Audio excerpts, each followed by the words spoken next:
Hi everybody, this is Stephen once again, welcoming you back to Where Else Philippines. And today I'm going to talk about how I've managed to get around the country, living here for the last 10 years on a tourist visa, and why it's probably time I should change it to something different, the COVID notwithstanding. So stay tuned. I hope you enjoy what's coming next.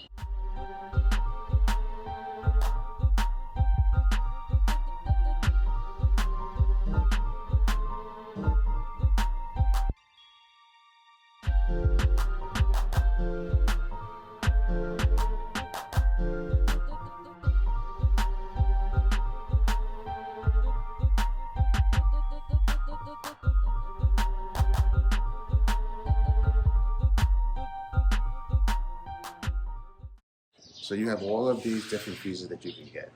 You can get this, as I had, temporary visitors visa, which I said worked for me. You can get a permanent resident visa. You can get a immigrant visa by marriage. I think even a permanent resident visa, you have to marry a Filipino.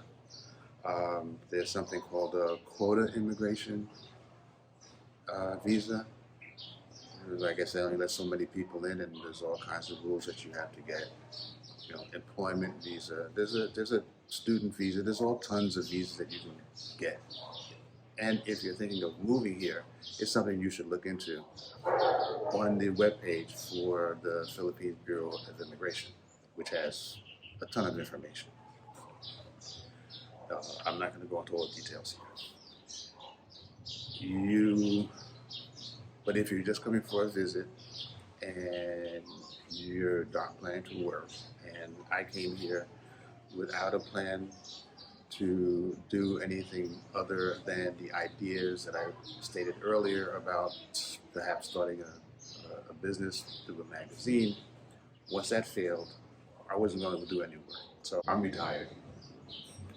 I'm not doing anything except sitting around, enjoying my life, having my best life, as one of my viewers happened to say. So shout out to them for thinking that I'm having my best life. And I didn't have a bad life before, but this is pretty good as the next life, if you will, while I'm still alive. And so the temporary visitor's visa is what I had. I could have stayed here for 24 straight months. After that, you got to go. As I said, that wasn't a problem since I was leaving once a year anyway to go back to see family and friends, which was, good, just to catch up, see how people were doing, let them know that I was still alive. Now, there's these other kinds of visas that you could get. There's immigrant by marriage. There's permanent resident, which you still got to get married. There's a quota immigrant visa. There's an employment visa. There's all kinds of visas that they have for people coming in.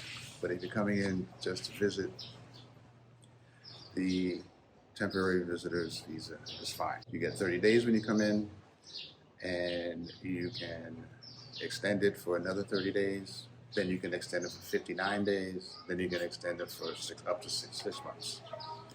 And you can just keep doing that, which is what I've been doing. Then what happened one day made change the rules and said that if you were here for more than 6 months straight, you need permission to leave. Now, since I originated my flights from the US to here, I always had a return ticket, which is what you needed. So I knew I was going back, but I didn't want to wind up standing in the airport being told that I can't get on the plane. So I have to go through this ECC rigmarole. And it was a process, and you had to get fingerprinted, and you did a background check, and you take 72 hours, and you had to do this within a month when you're supposed to depart. I think I did that twice. Somewhere I came up with the idea that I'm going to do something a little different. I'm already here in Southeast Asia. Um, all I got to do is get out of the Philippines for a day. Why not make it a few days and go see some other countries nearby? So I did. So Singapore, Malaysia, Thailand, Vietnam. It's a nice little trip around the Southeast Asia rim. And I'm able to do my regular trips either within the country, which doesn't require a visa, of course, but between that and then returning back to New York, I can keep this whole travel experience going. Um, and then COVID hit. So COVID came, and that put a stop to a lot of this travel business. Of course, my flights that I was used to taking out of the country weren't flying anymore. Um, my flight that was going back to the U.S. was canceled. Um, the borders became shut. The COVID was spreading, and I wasn't even able to, for a couple of months, to do my visa extensions, which I religiously did when they were up for renewal, just to keep everything in place, no problems, no late fees, no issues of not having proper papers.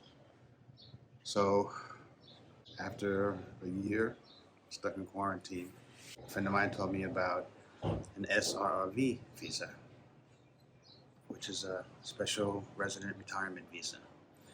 Now, the Philippine Retirement Authority had a retirement visa that we're offering when I first got here, but the problem with that was the costs. You had to get um, health clearance, you had to get NBI clearance, which is a Philippine equivalent to FBI, police clearance from back home, which I think they go through Interpol. You need to have proof of getting retirement income, and most importantly, you had to leave a large amount of cash um, in a specific bank that they work with. Um, that last part was what kind of made me hesitant to do the retirement visa in the past, because if I had done it, then all this issue about having to leave every 6 months or do visa extensions every 30 days or 60 days, depending upon what cycle I was in, um, would go away. You'd have a visa that was a retirement visa, and you only had to renew it once a year. I'm not sure of the cost yet, but it's something that leaving that much cash out of my control just wasn't very appealing to me. And we're talking about thousands of dollars. So, of course, I didn't do this. Now, when my friend told me about this special resident retirement visa program that I guess the Philippines had just enacted a few years ago,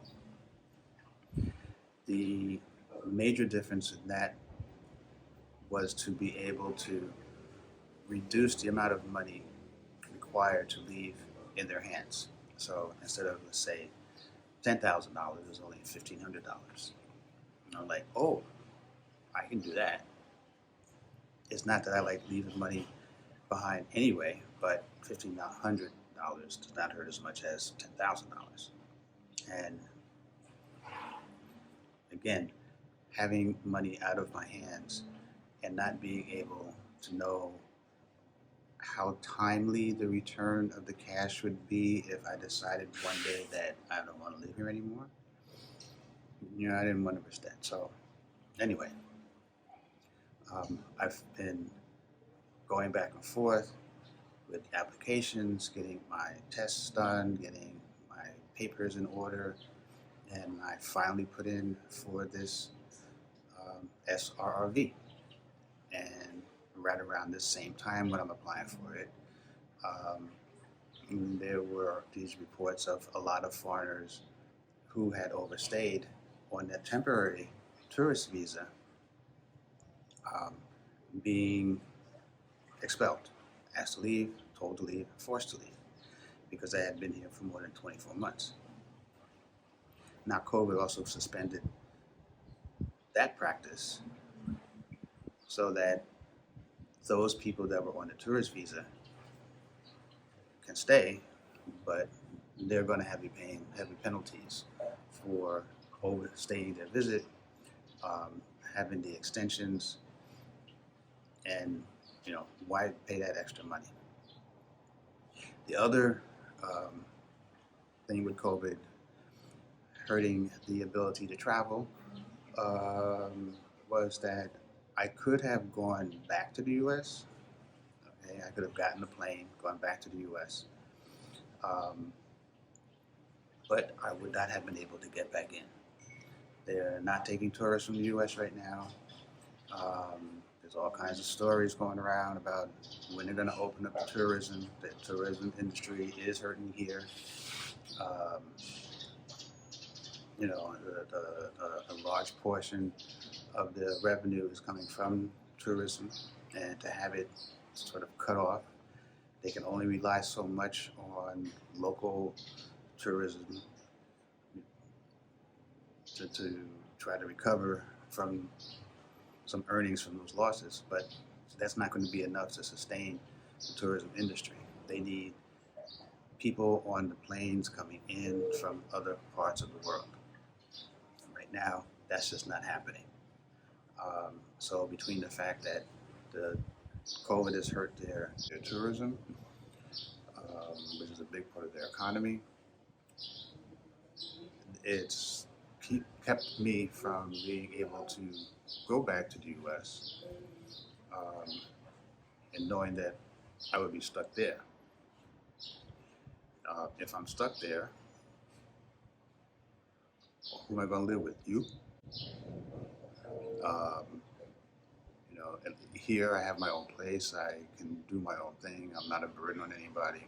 Um, I, if I'm going to be stuck, this is not a bad place to be stuck.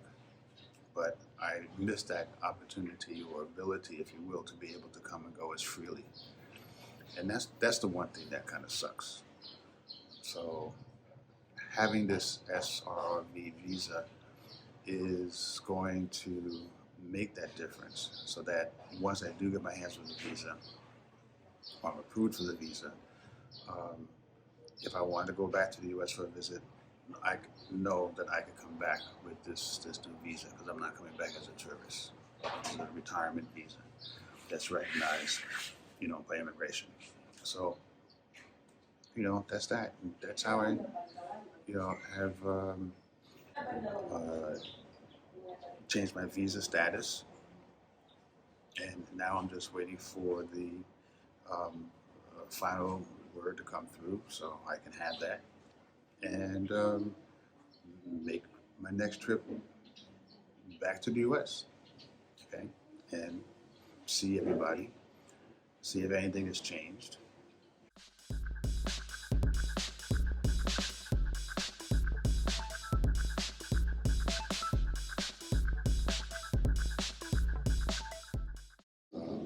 But here's good, and you know, this life is quite a life. So until next time, uh, I would just say that for people thinking about coming here to live, do your research. You can't come here for a visit yet, but one day that will change, and when it does, then again, do your research. There are plenty of sites to look at to give you some ideas. I hope to give you some other ideas of perhaps where you could possibly go or what to do, or at least see what I've done. Um, with my life than now that I've been here for these 10 years. Okay, so until next time, thanks for stopping by. And where else? Philippines. See you.